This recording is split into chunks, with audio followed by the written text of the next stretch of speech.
साथियों नमस्कार। कार्यक्रम युवा समय में आप सभी का स्वागत है।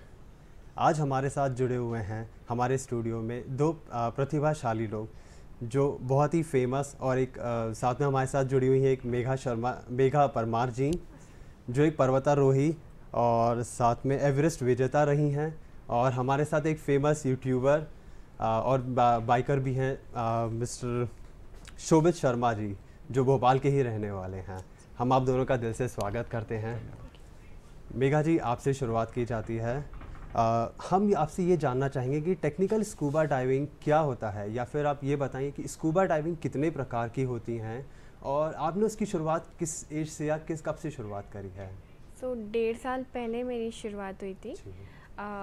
मेरी एक स्टूडेंट थी, मतलब हैं अभी भी, उनका नाम किट्टू सौरभ टाँक है सर, और हमें उन्हें ट्रेन कर रहे। वो इंडिया की पहली ट्रांसजेंडर वुमन है जो 6000 मीटर माउंट लबूची उन्होंने क्लाइंब किया और एवरेस्ट बेस कैंप गई है। तो उन्होंने मुझसे कहा कि मैडम जी, मैं तो कर ही रही हूँ, आप भी आगे बढ़ो, आप भी अपने साथ करो, आपको नाम के आगे इंडिया लगाना है ना। तो कभी कभी आपके स्टूडेंट आपको प्रेरित कर देते हैं। तो उन्होंने मुझसे कहा कि आपको समंदर के अंदर जाना था, तो आप तैयारी शुरू करो। तो वहीं से मेरी ट्रेनिंग की शुरुआत हुई। फिर मैंने पता किया कि पौंडीचेरी में ट्रेनिंग इंस्टीट्यूट है जहाँ पर ट्रेनिंग होती है। मैं जब पौंडीचेरी गई तब मुझे स्विमिंग भी नहीं आती थी, पहले मैंने स्विमिंग सीखी। तो फिर आप समंदर के अंदर जाते हो तो उसकी भी अलग अलग टेक्निक होती है। तो सबसे पहले होती है रिक्रेशनल डाइविंग, फिर नॉर्मल डाइविंग, फिर फ्री डाइविंग, और फिर होता है टेक्निकल डाइविंग। तो टेक्निकल डाइविंग काफ़ी टफ हो जाती है, इसमें जान जाने का खतरा ज़्यादा हो जाता है। और आपको सर्टिफिकेट देने के लिए यहाँ पर जब मैं वहाँ पहुँची थी तो भारत में ऐसे कोई भी टीचर अभी उपलब्ध नहीं है जो आपको सर्टिफिकेट दे सके। तो मेरे जो टीचर आए थे मुझे ट्रेन करने के लिए, वो फिर अर्जेंटीना से आए थे और उनके साथ मैंने ट्रेनिंग की थी। मतलब बिल्कुल टीचर्स भी बाहर से हाँ जी, डायरेक्टली। हाँ जी।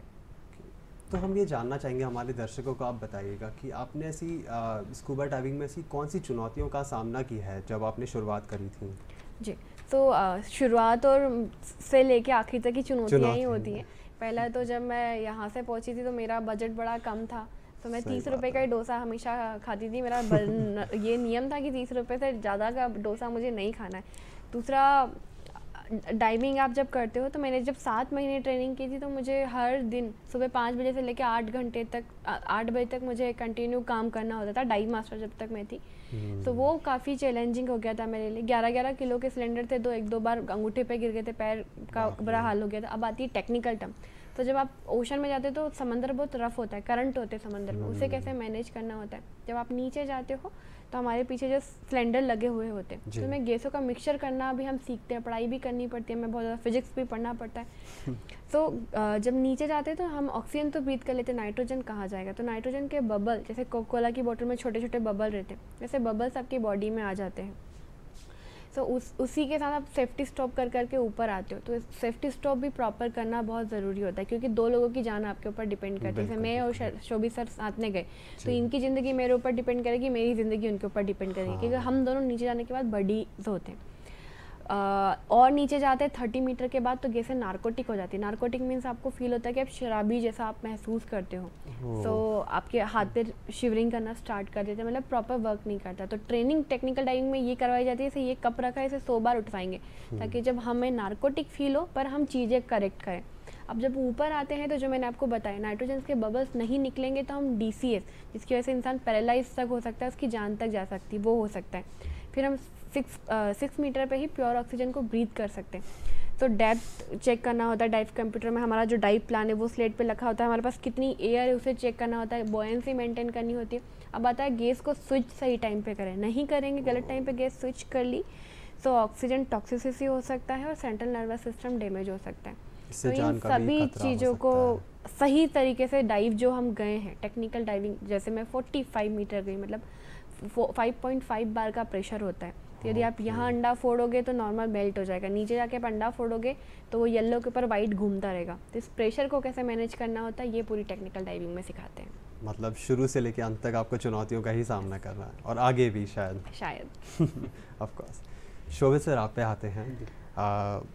हमें एक्चुअली ये पता है कि जैसे आप एक फेमस यूट्यूबर भी हैं, एक फेमस बाइकर भी हैं, एक बिजनेसमैन भी हैं। तो आपने अपनी ज़िंदगी की शुरुआत किस पल से और कहाँ से ऐसे शुरुआत करी है?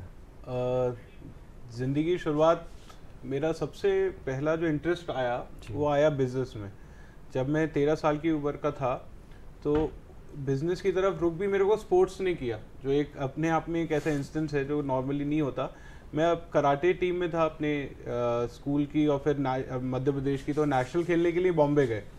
तो जब हम लोग वहाँ पहुँचे तो मैंने देखा कि एक इनविजिबल इंक पेन जो चला करता था, जिसमें अल्ट्रा वायलेट लाइट डालते थे तो वो दिखाई पड़ता था कि क्या लिखा है। तो वो मैंने देखा, और वहाँ पे वो करीबन उस समय 20 रुपए का एक बिक रहा था। मैंने वहाँ से, मेरे को इतना इंटरेस्ट आया, मैंने अपने दोस्तों के लिए, सबके लिए मैंने वो पेन खरीदे। उस समय मैंने करीबन 50 पेन खरीदे होंगे और वो मैंने पैक करके लेके आया। जब मैं क्लास में आया, मैंने एक को बताया, दो को बताया, तो धीरे धीरे वो वर्ड ऑफ माउथ हो गया। अब वो जो पेन मैं 20 रुपए का लाया था वो 100 रुपए में बिकने लगे, क्योंकि भोपाल और बॉम्बे में इतना डिफरेंस था उस समय कि लोगों को इतना टेक्नोलॉजी, बहुत कोई सोशल मीडिया नहीं होता था तो वहाँ तक, और अमेजोन जैसी कोई चीज़ नहीं थी, तो वहाँ तक वो पहुँच ही नहीं पाते थे। तो वो 100 रुपये, मैंने कहा यार ये तो बहुत अच्छा है। फिर मैंने अपनी दादी, क्योंकि दादी मेरे को बहुत प्यार करती थी, उनको भरोसा जता के उनसे 50,000 रुपये उधार लिए और पूरे के पेन लेके आया, और धीरे करके स्कूल से स्टेशनरी से पूरे भोपाल में एक ऐसा सर्किट खड़ा किया, और वो मैंने पेन बेचे। तो वो मेरी किस्मत इतनी अच्छी इसलिए थी कि मैंने स्पोर्ट्स में हमेशा, मतलब घर वाले मेरे हमेशा ये चाहते थे कि पढ़ाई के साथ साथ मैं स्पोर्ट्स में भी आगे जाऊं। अगर मैं स्पोर्ट्स में नहीं होता आगे, और मैं उस समय वहाँ बॉम्बे नहीं जाता और ये एक्सप्लोर नहीं करता, तो मेरा कभी भी एज अ बिजनेसमैन सफ़र चालू ही नहीं हो पाता, शुरू नहीं हो पाता। तो वहाँ से मेरा सफ़र चालू हुआ। फिर मोबाइल बेचे भोपाल, मतलब बहुत ज़्यादा मैंने एक कनेक्टिविटी, एक बिजनेसमैन जो होता है एक अच्छा मैनेजर होता है, तो वो कनेक्टिविटी बिठाई। फिर मोबाइल बेचे, सेकेंड हैंड मोबाइल आए, धीरे करके कंस्ट्रक्शंस में आए, टेक्सटाइल्स में आए, और सारे काम किए। लेकिन अब क्या, अब हमने अपने लिए, तो ये तो पैसे की बात हो गई है, तो हमने अपना कमाने लगे। अब हम अपने लिए क्या करते हैं, ये भी बहुत ज़रूरी होता है। तो धीरे मेरा रुझान, क्योंकि स्पोर्ट्स में हमेशा से मैं आगे था, तो मेरा रुझान बाइकिंग की तरफ आया। अब बाइकिंग को लोग ज़्यादातर एक मिसकंसेप्शन लेते हैं, बाइकर मतलब जो स्टंट करते हैं। सही बात तो वो स्टंट करने वाले भी बाइकर हैं, लेकिन उनकी पोजीशन, उनकी जगह अलग है। तो बाइकिंग का आया, क्योंकि बाइक जो पहला बिजनेस मेरा सक्सेसफुल हुआ था, मैं भोपाल से बाहर निकल के बॉम्बे गया, तो बाइकिंग ही एक ऐसी चीज़ थी जो एक स्पोर्ट्स भी था और साथ में मैं एक्सप्लोर भी कर सकता था पूरी दुनिया। तो मैंने बाइकिंग, अपने आप को बाइकिंग एज अ बाइकर बनाया, एज अ बाइकिंग चूज़ करी, और धीरे करके पूरी जगह मैंने अपना ट्रैवल स्टार्ट किया। जिसमें सबसे पहला ट्रैवल मेरा भोपाल से लेह लद्दाख का था, और वो आज भी मुझे अभी भी याद है कि मैं कैसे, जब बिल्कुल ज़ीरो नॉलेज से मैंने स्टार्ट किया, और आज जब मैं देखता हूँ मेरे इतने सारे दोस्त हैं, इतने सारे लोग हैं, और मैं इतने लोगों से मिलता हूँ, एक्सपीरियंस क्रिएट करता हूँ, तो पूरा सफ़र मेरे आंखों के सामने से जाता है। सही बात है। तो आपका ये बाइकिंग का जो सफ़र है, आपको ये शौक कब से है, मतलब बचपन से ही है कि आपको ये शौक? देखिए, बहुत सिंपल सी बात है, लड़कों का पहला प्यार तो बाइक होती है। मतलब बहुत खूबसूरत बात आप इसको झुटला लो, कुछ कर लो, बाइक जो होती है वो पहले बच्चे का प्यार यही होता है। कोई भी लड़का, जब मैं कुछ 8-9 साल का था, मैं देखता था भैया लोग मोटरसाइकिल चला रहे, उस समय तो वो होंडा की स्प्लेंडर वगैरह आती थी, तो उसी को देख के इतना फैंटेसाइज होते थे। फिर जब मैं और बड़ा हुआ, फिर वो एक धूम मूवी आई जिसमें हायाबुसा जैसी एक गाड़ी को इंट्रोड्यूस किया गया, फिर हर आदमी उसी के पीछे पागल हुआ। तो बाइकिंग और लड़कों का जो है वो कनेक्शन हमेशा रहता ही है। लड़कियां, अब जो मैं देखता हूँ कि लड़कियां भी इस फील्ड में आगे आ गई हैं, तो मेरे को तो जो हम लोग के एक टाइम, अब जनरेशन ही बोल सकते हैं कि एक जनरेशन बदल गया है, तो हमारे जनरेशन में सिर्फ बाइक और लड़कों को जोड़ा जाता था, अब तो पूरी जितना यूथ है वो इससे जुड़ चुका है। ये बात तो सही है। मेघा जी, आपसे हम पूछना चाहेंगे कि आप स्कूबा डाइविंग तो करती हैं, बट आपकी शुरुआत जहाँ तक हमें पता है आपने पर्वतारोही से करी थी, और आज आप शायद आज भी हैं पर्वतारोही। आपने वो किस शुरुआती एज में ये स्टार्ट किया था? ऐसी कौन सी एज थी जब आपको ये जुनून आया था कि मुझे ये बनना है? तो शुरू से ये तो था कुछ करना है, पर मैंने पहली बार जब मैं एनएसएस की वॉलंटियर थी, तब पहली बार इंडिया को रिप्रेजेंट करने गई थी मालदीव, पर वो कुछ मिल नहीं रहा था कि करना क्या है। तो मैं भी खेलों में, जैसे सर का शुरुआत था, तो खेलों से ही आपको प्लेटफॉर्म मिलना पता चलता है। सही बात है। तो मैं खेल युवा कल्याण विभाग से हमेशा जुड़ी हुई थी। तभी मैंने रिसेंटली अखबार में पढ़ा था कि मध्य प्रदेश के 2 लड़कों ने माउंट एवरेस्ट समिट किया, फिर क्लिक हुआ, लड़की ने नहीं किया, फिर पता चला बछिंद्री पाल मैम ने 32 साल पहले किया। वहाँ से पहली बार हुआ था कि मध्य प्रदेश की वो लड़की मैं क्यों नहीं बन सकती, मुझे भी तो 2 हाथ पैर दिए हैं। पर उस समय ये नहीं पता था कि माउंटेनियरिंग क्या भला होती है। तो माउंट एवरेस्ट तक की जर्नी काफ़ी टफ रही थी। एक तो डिफरेंट कोर्सेज आपको करने पड़ते, क्योंकि आपके लिए बर्फ़ क्या होती है, फ्रिज में रखी हुई आइस क्यूब। अब जब ट्रेनिंग शुरू करते हो तब आपको पता चलता है कि ब्लू आइस पे कैसे चलना है, ब्लैक आइस पे कैसे चलना है, रैपलिंग कैसे करनी है, जुमारिंग कैसे करनी है, 2 मैगी के पैकेट में कैसे सरवाइव करना है, आपको इग्लू बना के कैसे रहना है, ये सब ट्रेनिंग में सिखाते हैं। माउंट एवरेस्ट के लिए 25 लाख रुपए की राशि लगती है, तो स्पॉन्सरशिप इकट्ठा करना ये भी बड़ा चैलेंज था। पहली बार माउंट एवरेस्ट जाना, सक्सेसफुल सबमिट नहीं होना, पहाड़ों के चैलेंजेस काफ़ी बढ़ जाते हैं। आप रात रात भर चलते हो, माउंट एवरेस्ट के 2 महीने के एक्सपीडिशन, 4 कैंप होते हैं, काफ़ी टफ हो जाता है। कई बार डेड बॉडीज़ के ऊपर से पार करना पड़ता है। फर्स्ट बाइट हो जाता है यदि चंद सेकंड के लिए उंगलियां निकालोगे, -52 डिग्री में उंगलियां काटनी तक पड़ जाती हैं। सो ये चैलेंजेस थे। 2018 में सक्सेसफुल सबमिट नहीं हुआ, फिर उसी साल रीढ़ की हड्डी टूटना, फिर रिकवर होना, फिर फाइनली 2019 में सक्सेसफुल होना। सो माउंटेनियरिंग ने ही मुझे दूसरे एडवेंचर स्पोर्ट्स के लिए प्रेरित किया कि ये सब झेल लिया तो दूसरी चीज़ तो हम और भी कर लेंगे, संघर्ष तो हमेशा रहेगा बस। तो जैसा आपने अभी बताया कि ये बहुत ही एक महंगा शौक है, मतलब 25 लाख रुपए की फ़ीस भरना, तो ये सब आपने कैसे मैनेज किया? बिकॉज क्या शुरू से ही आपके घर वालों ने सपोर्ट किया आपको पूरी तरीके से कि आप आगे बढ़िए, हम आपको पैसे देंगे, या इस तरह से जैसे रईसों के घर में ऐसे ही होता है, बट माइट भी शायद बिल्कुल नहीं, सपने आप कहीं से भी देख सकते हैं। सही बात, किसी भी जगह से देख सकते हैं। मेरे पापा की आज भी मंथली इनकम 3500 रुपये है। सो ऐसा कुछ नहीं था। मैंने पापा को भी यही बोला था, पापा हमारे माउंट एवरेस्ट चढ़ जान दो, मैं सरकारी नौकरी लग जाएगी, हो अरे रोक जो मत आप। तो वो भी ऐसे था। पर आप जब शुरुआत करते हो ना, आप करते रहो, कहीं ना कहीं भगवान जी ज़रूर रास्ता निकालेगा। मैं हर बच्चे से कहूँगी, आप शुरुआत तो करो। आप पहले ही सोच लो कि क्या होगा क्या होगा, उससे कुछ नहीं होता। शुरू करो, पूरा 100% दिखाओ। जब मैं हर दिन वल्लभ भवन की सीढ़ियाँ चढ़ती थी, जहाँ जहाँ मुझे लगता था आशा की किरण, मैं हर चौराहे पे जाती थी। हर चौराहे मतलब हर दरवाजे पे जाना समझ सकते हैं आप इसको, हर जगह जाती थी। कई लोग ना करते थे, कई लोग हाँ करते थे। उसी समय फिर मध्य प्रदेश के जो चीफ सेक्रेटरी थे, पुरानी चीफ सेक्रेटरी, उन्हें ये लगा कि ये बच्ची हर दिन वल्लभ भवन आती है। तो उन्होंने मुझसे पूछा था, बेटा क्यों आती है? उनकी वाइफ के साथ थे। तो कहा सर मुझे माउंट एवरेस्ट चढ़ना है। तो बोले मध्य प्रदेश का गौरव बनाना, जिस बच्ची को माउंट एवरेस्ट चढ़ना है वो वल्लभ भवन की सीढ़ियाँ चढ़ रही है। सो उन्हें मेरा नहीं दिखा, उन्हें लगा कि बच्ची जो चढ़ेगी वो मध्य प्रदेश का अचीवमेंट होगा, ये पूरी मध्य प्रदेश की बच्चियों के लिए, देश के लिए। तो मध्य प्रदेश सरकार ने मुझे 15 लाख की स्पॉन्सरशिप दी थी। मुझे कई सफलता कभी अकेले की भी नहीं होती है, उसमें बहुत लोगों का भी हाथ होता है। जैसे मुहिमा दास ने जीत ली, बाद में लोगों ने जूते उन्हें दिए या बहुत सारी चीज़ें दी, पर उन्होंने एक लाइन कही थी कि जब खिलाड़ी दौड़ रहा था उसको छाले पड़ते तब जूते देने चाहिए। तो जैसे मैं जब कर रही थी, मुझे जब लोग स्पॉन्सर करते हैं उनका विश्वास होता है, जिसमें पारदर्शिता रखनी पड़ती है। जैसे मेरी कितनी कोर्स की फ़ीस लगेगी, मेरे कितने इक्विपमेंट का खर्च आता है, वो अपना स्पॉन्सरशिप देते हैं उनका CSR फंड से या डिफरेंट फंड से। कई बार मुझे कुछ ब्रांड के लिए उनका मार्केटिंग करना पड़ता है कि जिस मंच पे मैं जाती हूँ हर यूथ के सामने उनका जिक्र करती हूँ, पता नहीं वहाँ से कोई इंस्पायर हो जाए और किसी बच्चे को स्पॉन्सर कर दे या मदद कर दे। दूसरा उनका जो ब्रांड है, जैसे टॉप ऑफ द वर्ल्ड पे लेके जाना हो गया या ओशन में इतनी डीप लेके जाना हो गया, तो उन्हें भी ब्रांडिंग मिलती है। तो ये सब एक चीज़ होती है। पर उसके बाद भी सबसे इम्पॉर्टेंट होता है, मैं अपने निजी जीवन के जो खर्चे होते हैं, ट्रैवलिंग हो गया, कपड़े हो गए, खाना हो गया, यदि मेरे एक अकाउंट में 2.5 लाख रुपए होंगे और इसमें 250 रुपये होंगे, तो मैं कभी भी इस 2.5 लाख वाले अमाउंट को टच नहीं करती हूँ। इस 250 रुपये जो मेरा पैसा, इसी को खर्च करती हूँ। तो ये सबसे इम्पॉर्टेंट होता है कि यदि कोई व्यक्ति आपको स्पॉन्सर कर रहा है तो उसके पैसे की हमेशा मान रखो और उसके बदले में अपना 100% दो।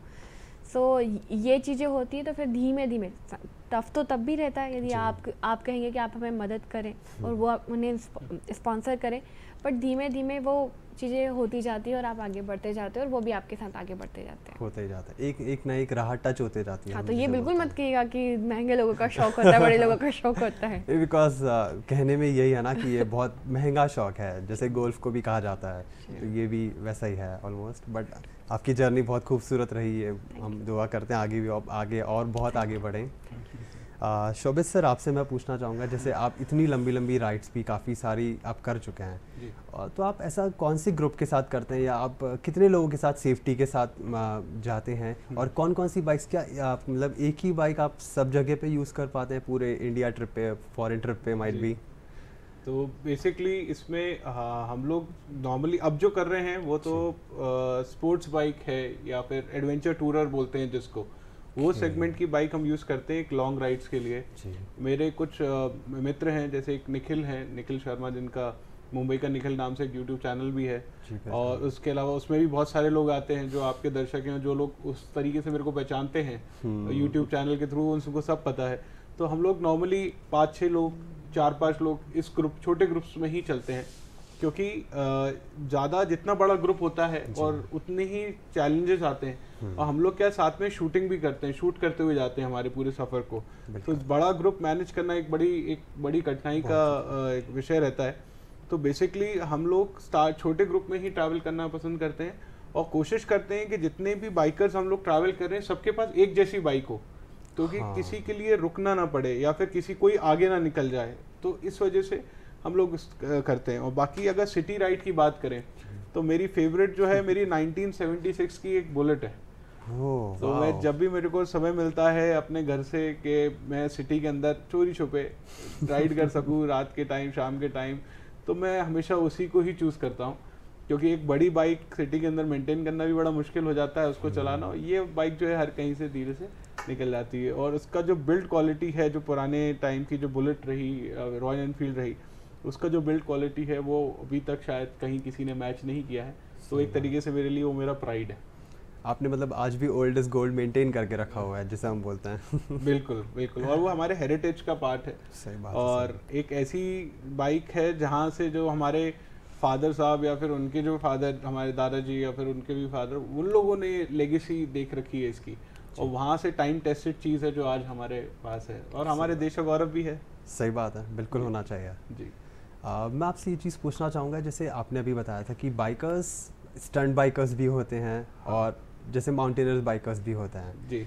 हमारे कुछ ऐसे भाई लोग भी हैं जो मतलब जिनका ये रहता है कि वो रोड पे ही स्टंट्स कर रहे हैं, जिसकी वजह से शायद जो आम जनता है वो भी काफ़ी परेशान रहती है और उनके अंदर एक मन में एक डर बैठ जाता है। अब उनके लिए ऐसा क्या कहना चाहेंगे, क्या संदेश देना चाहेंगे उन्हें कि उन्हें ये कहाँ पे करना चाहिए, या फिर अगर वो भी ये शौक़ रखते हैं तो उन्हें ऐसी कोई कहाँ जाके ये चीज़ प्रेजेंट करना चाहिए ताकि वो आगे और अच्छे कुछ बड़े लेवल पे काम कर सकें? जी जी। आज हमारे यहाँ ये कि दुर्भाग्य है हमारा कि जैसी बाइकर का नाम लेते हैं तो लोग उन लोगों से कनेक्ट करने लगते हैं जो स्टंट कर रहे हैं बीच रोड में, या जो भी थोड़ी बहुत जो गलत हरकत कर रहे हैं समाज में रह के, उन लोगों से कनेक्ट करते हैं। लेकिन बाइकर वो भी है जो एक अपना ऑफिस जा रहा है, वो बाइकर वो भी है जो अपने काम पे जा रहा है, या बाइकर वो भी है जो शाम को अपनी फैमिली के साथ निकला है घूमने के लिए। तो बेसिकली जिम्मेदार होना बहुत ज़रूरी होता है इसके लिए।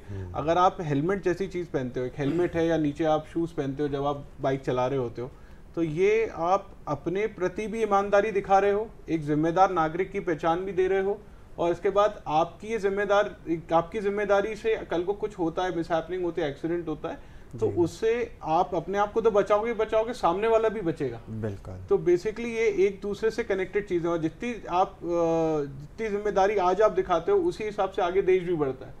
रही बात स्टंट्स वालों की, तो बेसिकली स्टंट एक खुद में प्रोफेशन है। लोगों को पता नहीं है, कई लोग करते हैं, बच्चे हैं अभी, यंग लोग हैं जो करते हैं लेकिन मज़े के लिए करते हैं। कई लोग हेलमेट नहीं लगाते, शूज़ नहीं पहनते, मैंने देखा है रोडों पे, और जब एक्सीडेंट्स होते हैं तो वो मेरे को इतना खुद दुख होता है पर्सनली, क्योंकि वो हमारे देश का भविष्य है।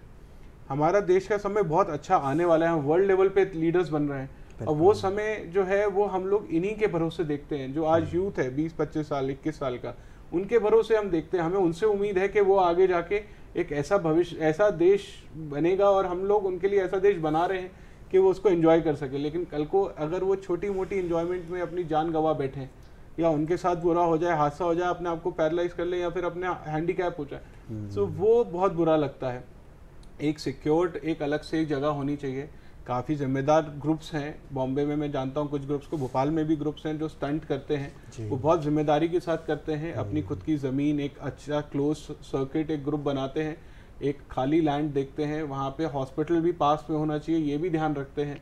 और उसके बाद सारे गेयर्स के साथ फिर वो स्टंट प्रैक्टिस या स्टंट सिखाना या मूवी शूट करना, जो भी करना वहाँ करते हैं। और जो रोड पे करते हैं वो लोग बाइकर्स मेरे हिसाब से नहीं है, वो डिसरिस्पेक्ट करते हैं उस चीज़ को, जो आज उनके माँ बाप ने या उन्होंने अपने दम पे भी खरीदी है, या माँ बाप ने भी लेके दी है, तो वो उसको डिसरिस्पेक्ट करते हैं। मैं ऐसा चाहता हूँ कल को आपका बच्चा या कोई भी ऐसा करता पाया जाए तो आप उसको घर से ही उसको पहले सलाह दें कि ये नहीं करना चाहिए, क्योंकि आज तो आप देखते हो कि लड़का 2 मिनट के लिए 1 मिनट के लिए वो हीरो बन गया, एक व्हीली मार ली, लेकिन जब इसका रिपोर्कर्शन है, कल को जब बड़ा एक्सीडेंट होगा तो वो आपको ना वो बच्चा दिखेगा, ना होगा, ना आगे आपका सपोर्ट मिलेगा।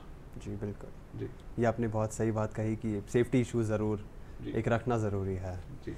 मेघा जी, हम आपसे ये पूछना चाहेंगे, आप एक एवरेस्ट विनर भी हैं, आपने और ऐसी कौन सी चोटियां हैं जो आपने फतेह करी है देश या विदेश में भी? ओके, सो मैंने दुनिया के 7 जो महाद्वीप है उसमें से 4 महाद्वीप के हाईएस्ट माउंटेन सक्सेसफुली सबमिट किए हैं, और एक में तो सर भी हमारे साथ ही रहे हैं। ऑस्ट्रेलिया का हाईएस्ट माउंटेन है माउंट कोजेस्को, तो वो करने वाली मैं मध्य प्रदेश की लड़की हूँ, और ये करने वाले मध्य प्रदेश के पहले शख्स हैं। सो उसके बाद फिर माउंट किलीमंजारो क्लाइंब करने वाली भी मैं मध्य प्रदेश की पहली लड़की हूँ, और उस समय मैंने टीम को लीड किया था पहली दफ़ा, तो हमने मध्य प्रदेश का और रिकॉर्ड दिया था। मेरा एक स्टूडेंट था अमन गौर, वो पूरे मध्य प्रदेश का यंगेस्ट क्लाइमर है, 15 साल के थे उन्होंने, और माउंट किलीमंजारो फतेह किया था। अनीता शर्मा मैम जो सकारात्मक सोच को बढ़ाती हैं, उनके साथ भी मैंने क्लाइंब किया था, उन्हें भी क्लाइंब करवाया था। वो 48 ईयर्स की लेडी हैं जिन्होंने माउंट किलीमंजारो क्लाइंब किया था। फिर माउंट एल्ब्रस क्लाइंब किया, तो और एशिया का तो माउंट एवरेस्ट है ही। पर इस पूरे एक्सपीरियंस में सबसे चैलेंजिंग मेरे लिए टीम लीड करना रहा था, और खुद के साथ साथ आप कैसे एक दूसरों को तैयार करते हैं, ये काफ़ी डिफरेंट चैलेंज बहुत अलग था। आपसे हम ये पूछना चाहेंगे, आप अभी मध्य प्रदेश की बेटी बचाओ बेटी पढ़ाओ योजना की भी ब्रांड एम्बेसडर हैं, तो आप उस योजना के तहत ऐसा क्या समाज को कुछ अच्छा कर सकती हैं, समाज के लिए ऐसा क्या कर सकती हैं? क्या ऐसा स्कीम्स हैं जो आप जिन पे बहुत अच्छे से काम करके उसको कुछ ग्रो करने में, या फिर जिनको सहायता की ज़रूरत है, जो आपने बताया था कि आप भी एक छोटे से गांव से हैं, तो जो आपके जैसी लोगों की सहायता हो सके जिनकी वजह से? सो ये वाला जो मेरा अचीवमेंट है, पहले तो जो मैंने 45 मीटर नीचे मतलब सक्सेसफुली 45 मीटर नीचे मैं जब गई ओशन में, तो ये पूरा मैंने बेटी बचाओ बेटी पढ़ाओ अभियान को ही समर्पित किया था, माननीय प्रधानमंत्री जी और मुख्यमंत्री जी को, जिनकी वजह से इस स्कीम की वजह से बहुत सारी बच्चियों, मुहिम की वजह से बहुत सारी बच्चियों का भला हो रहा है। तो मेरे साथ भी यही हुआ था, जब यदि कल्पना चावला मैम और इनकी स्टोरियाँ इतनी अच्छी से नहीं बताते तो क्या हम जैसी बच्चियों को भी हमारे मम्मी पापा प्रेरित करते? नहीं। तो कहीं ना कहीं बहुत बड़ा रोल होता है। तो जब मैं बेटी बचाओ बेटी पढ़ाओ की ब्रांड एम्बेसडर बनी थी, उस समय मैंने माउंट एल्ब्रस पे इस फ्लैग को लहराया था। तो बेटी बचाओ बेटी पढ़ाओ का लोगो माउंट एल्ब्रस पे पहुंचा था।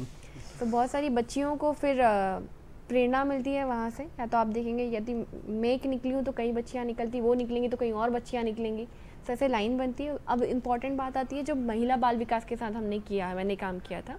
पहला था कि जन्म से ही शुरू होता है सेलिब्रेशन इक्वल। तो इसके तहत हमने जितने भी छोटे छोटे ज़िले होते हैं वहाँ एक बार शुरुआत कराया था कि या तो दोनों के टाइम पे ढोल बजे, ना लड़का हो या लड़की हो, दोनों के टाइम पे ढोल बजे, या दोनों के टाइम पे थाली बजे, या दोनों के टाइम मिठाई बटे, या दोनों के टाइम गुड़ बटे। तो सेलिब्रेशन इक्वल। अब जब पैदा होगा तभी आप इक्वली कर दीजिए। दूसरा, हमने जैसे बच्चियाँ बड़ी होती, सबसे इंपॉर्टेंट चीज़ आती है जब वो कॉलेज या स्कूल जाती हैं तो उनके एजुकेशन पे काम करें, इक्वल एजुकेशन। तो अभी क्या होता है कि दोनों में बहुत डिफरेंट कर देते हैं। कोई गवर्नमेंट स्कूल में जाता है, कोई प्राइवेट स्कूल में जा रहा है। आप दोनों बच्चों को सेम जगह पे भेजें यदि आपके दो बच्चे एक ही घर में हैं तो। इस पे काम किया था। दूसरा, पहला कदम ही सुरक्षा। बच्चियाँ सबसे ज़्यादा इसमें बड़ी बच्ची जो होती हैं वो ब्लैकमेलिंग का शिकार सबसे ज़्यादा होती हैं, और वो इतना डरती जाती हैं कि वो उनसे और ब्लैकमेल होती जाती है। और जो हम देखते हैं कई सारी बच्चियाँ अपने जीवन तक ख़त्म कर लेती क्योंकि वो बता नहीं पाती। तो वहीं से महिला बाल विकास के साथ जितने भी गर्ल्स कॉलेजेस हो गया जहाँ बच्चियों की संख्या ज़्यादा है, ज़्यादा रेशो, उनके साथ मैं काम करती हूँ। और मैं बोलती हूँ कि पहले ही पार आप बोल दो, ज़्यादा से ज़्यादा क्या करोगे, तुम जो करोगे वो मैं करके बता देती हूँ। अपने पेरेंट्स से बात करें, अपने टीचर से बात करें, अपने गुरु से बात करें, सबसे बात करें, और उसे बढ़ने मत दे। पहला कदम ही सुरक्षा। दूसरा आता है अब 10 रुपये। फाइनेंशियली महिला सशक्तिकरण कभी भी रैली निकालने से नहीं होता, जो मेरा मानना है। जब तक महिलाएं 10 रुपये अपनी मेहनत से नहीं कमाएंगी तब तक उसका सार्थक होना सार्थक नहीं माना जाएगा। तो हमारे गांव से ही मैंने शुरुआत की थी पहली बार से। हमने महिला उत्सव के दिन मनाया था। उसके बाद से कि चटकारा चटनी एक ब्रांड लॉन्च किया है जो अभी रोहतक, इंदौर उनका चीज़ें पहुंचती हैं। सो वो और उसका नाम ऐसे लोगो बना के डाला था कि मेघा परमार से भी ज़्यादा प्रसिद्ध उनके गांव की महिलाओं द्वारा बनी हुई चटकारा चटनी। सो लहसुन की चटनी को उन्होंने सिलबट्टे पे बनाया था, अच्छे से पकाकर। पूरे जितने भी लोग हैं भोपाल के या अलग अलग जगह पे, अनंत मंडी में पहली बार उन्होंने स्टॉल लगाया था। और जैसे ही वो डिब्बियाँ खोलती थी लोग खरीदने के लिए आ जाते थे। तो सोचिए इतनी सी चटनी उनकी 100 रुपये में बिकती थी। सो अब जितने भी लोग हैं उनको उनके जो लोकल चीज़ें बनवानी होती है वो उनको देते हैं। सो जब तक महिला इंडिपेंडेंट होंगी, 10 रुपये कमाएंगी, वो सबसे इम्पोर्टेंट है। और फाइनल होता है अपनी आइडेंटिटी के लिए काम करें, जिस पे हम सब काम करते हैं। ज़रूरी नहीं सबकी सरकारी नौकरी लगे, पर आपके पास जो है जहाँ हो अपने पैरों पे खड़े हो। ये बात आपने बहुत बहुत अच्छा कहा, मतलब दिल से धन्यवाद करना चाहूँगा कि आप एटलीस्ट समाज के लिए बहुत ज़्यादा ही अच्छा कुछ करना चाह रही हैं और आगे आपकी सोच भी बहुत अच्छी है। हम आपका दिल से धन्यवाद करना चाहते हैं कि आप हमारे स्टूडियो में आए। शोभित सर और मेघा सर, आप दोनों एक इंस्पिरेशन है यूथ के लिए, और हम यही चाहते हैं कि आप आगे भी कुछ ना कुछ ऐसा करते रहें जिससे यूथ इंस्पायर होते रहे, आपको एक आइडेंटिटी बन जाए आपकी, कि आप बहुत बड़े लेवल पे आसमान छुएं अपनी ज़िंदगी में। Thank you. भाई और बहनों, थैंक यू वेरी मच। हम यही कहना चाहेंगे, आज के कार्यक्रम के लिए बस इतना ही था। आगे फिर आपसे कुछ नई जानकारियों के साथ नए उपलब्ध रहेंगे अगले कार्यक्रम में। नमस्कार।